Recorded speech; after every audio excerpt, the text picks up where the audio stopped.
All right, time for more Eclipse action. I'm finally going to replace this blown speaker in this door and also do the driver's door since I got a set of them.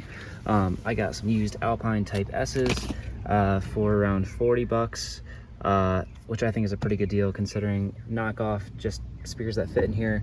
Probably 30-40 bucks I can get them for, but I'd rather get a name brand that sounds good, especially since I got that stock amp, and I might redo this whole car stereo at some point. But for now, I just wanted to get good speakers in here to replace the blown one. So let's get this door card off. Okay, got a screw there, here. Looks like one in there, one right there, and two right here. Let's take them off.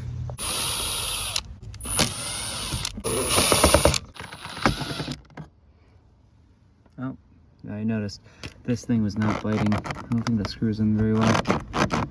Very loose. All right, the door card is off. All I had to do is yank it. A few clips up here, a few clips at the bottom, unplug this harness, and we're missing clips, so somebody's already been in here, but I'm not too worried about that. It felt sturdy enough to me. So here's the blown speaker, the Infinity speaker. Oh yeah, doesn't look the best. What's this? Oh, yep, that thing is toast, but there we go. Looks pretty easy. 4 screws, let's take it out. All right, so the old speaker is out. It's kind of cool. Mitsubishi Infinity. There's your old speaker, blown. It's definitely bigger than the one I got. I got 6.5s. As I just push it, tack it in there. I'm gonna have to drill my holes around there.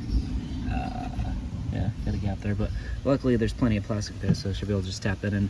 In retrospect, I kind of wish I got bigger speakers just to fill this gap more and have more bass, but for now this will work. And then I got these connectors that just plug right into the old harness here.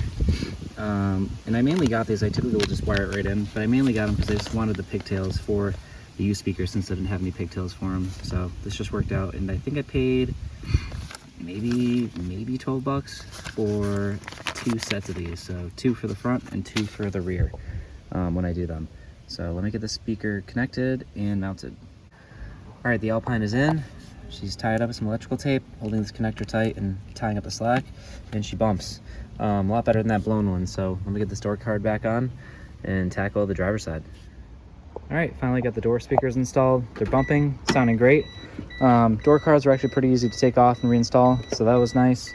Now I'm gonna move on to the rear speakers. They're not actually blown, but I just wanna upgrade them to better quality. Ended up getting Alpine Type S's again off eBay. These ones are actually 3-way, is all I could find on eBay at the time.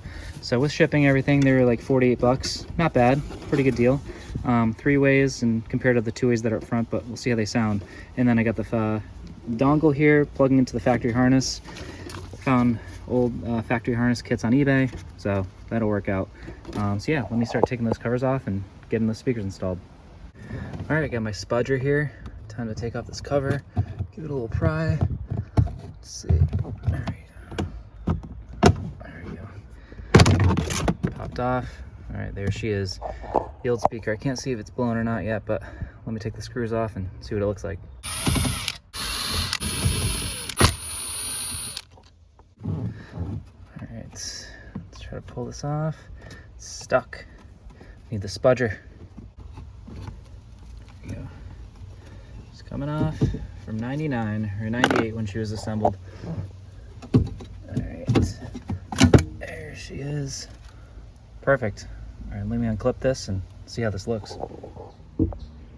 So here's the speaker side by side. As you can see, this one is old, crusty, but it's actually not blown looking.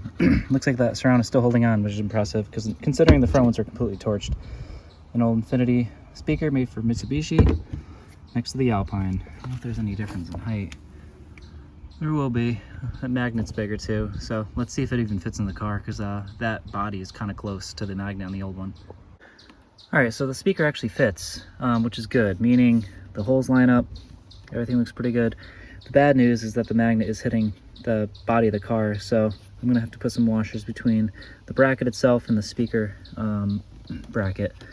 So, but looks like I gotta add some washers, plug it in, and we should be good to go. All right, so I got the speaker installed, wired up, sounding great. Ended up putting space, like a standoff here. I put nuts behind here just to stand this off about 1/4 inch or so with 1/4 20 nuts. So now the speaker actually fits nice. I'm gonna get the cover on, Looks like it'll fit just fine, just barely. And then I'll do the other side. All right, so I got all the back speakers installed. As you can see the three-way in there, which is nice. I'm gonna start working on the headlight restoration. So I got this kit off Amazon, Cerakote. I think it was under $20, which is a pretty good deal. And then you get these oxidation remover wipes. You wipe it like crazy, let it dry, and then you wet sand the headlights, and then you do a ceramic clear coat. So let's see what it looks like right now. There's Hank. Hi, Hank. And just want to get them looking a lot better. So they're pretty fogged out. You can see, yeah, here's like the original clear, and they look like this now. So I'm gonna start working on this, and hopefully it comes out nice. So I got both headlights masked and wiped off with the methanol wipes that come with the kit. And now it's time to sand the headlights with the 2000 grit sandpaper. I'm gonna use this little jug here. It's pressurized. I can squirt water right out of it to do a little wet sanding. There we go. All right, let's get to it. So I got this headlight sanded down to 2000 grit, and looks like I missed a few spots, which I'll touch up. And looks like I missed the whole spot here. But I'm gonna keep sanding that, and then do 3000 grit, and then do the other headlight. The headlights are officially restored, looking really, really good. I'm very happy with the product, considering it was only under 20 bucks.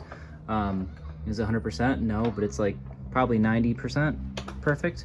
I probably could have spent more time sanding. I can still see pitting in there, so it's all right. I mean, that's probably what a power tool is best for, to get that out and just keep going. Otherwise, I would have just kept doing it by hand if I'd known I'd still see some pitting there. But overall, it came out really good. Quick little tip that I figured out.